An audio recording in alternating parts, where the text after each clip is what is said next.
To begin with, this case should never have come to trial. The state has not produced one iota of medical evidence that the crime Tom Robinson is charged with ever took place.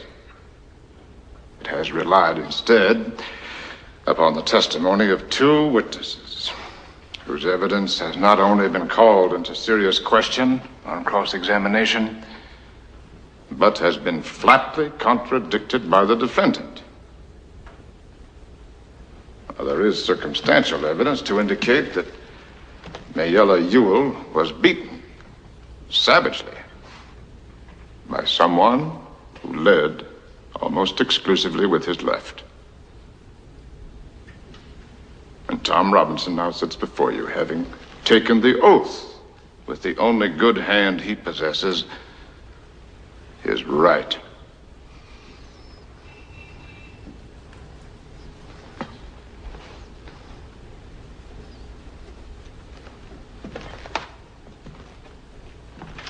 I have nothing but pity in my heart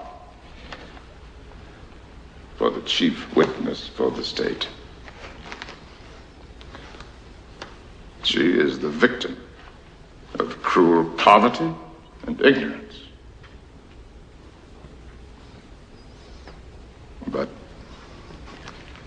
my pity does not extend so far as to her putting a man's life at stake,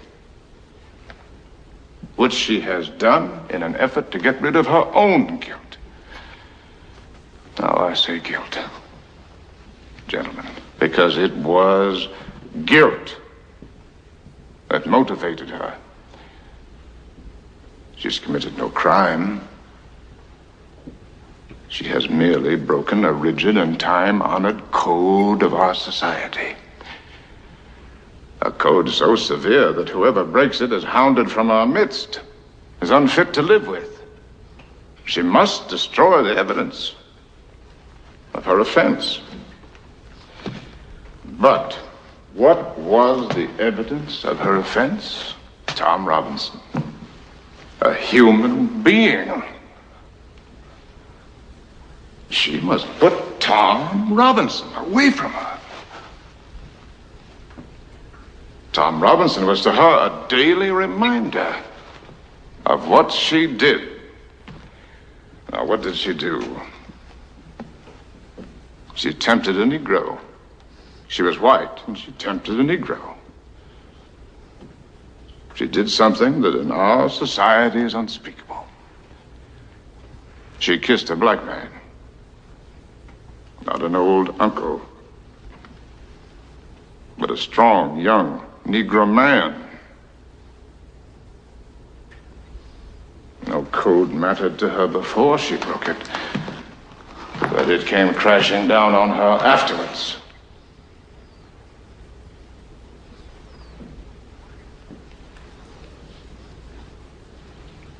The witnesses for the state, with the exception of the sheriff of Macon County, have presented themselves to you gentlemen, to this court,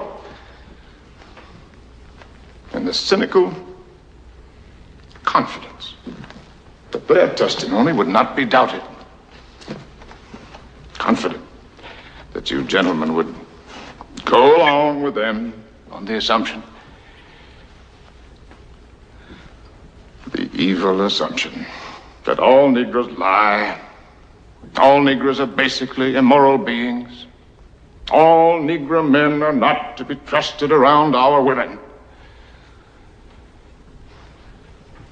An assumption that one associates with minds of their caliber, and which is in itself, gentlemen, a lie, which I do not need to point out to you.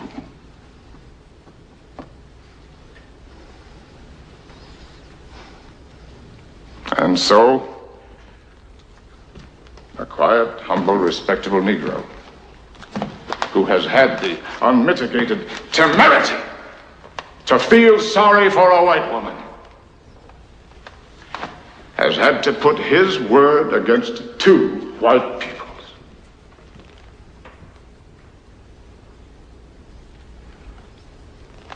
The defendant is not guilty. But somebody in this courtroom is. Now, gentlemen, in this country, our courts are the great levelers. In our courts, all men are created equal. I'm no idealist to believe firmly in the integrity of our courts and of our jury system. That's no ideal to me. That is a living, working reality.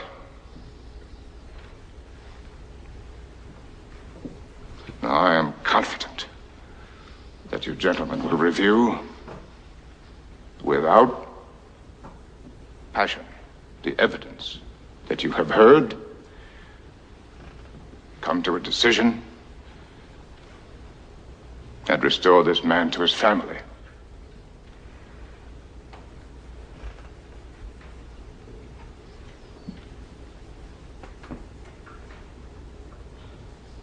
In the name of God,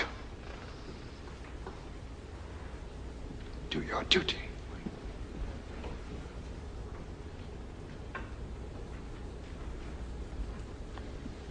In the name of God, believe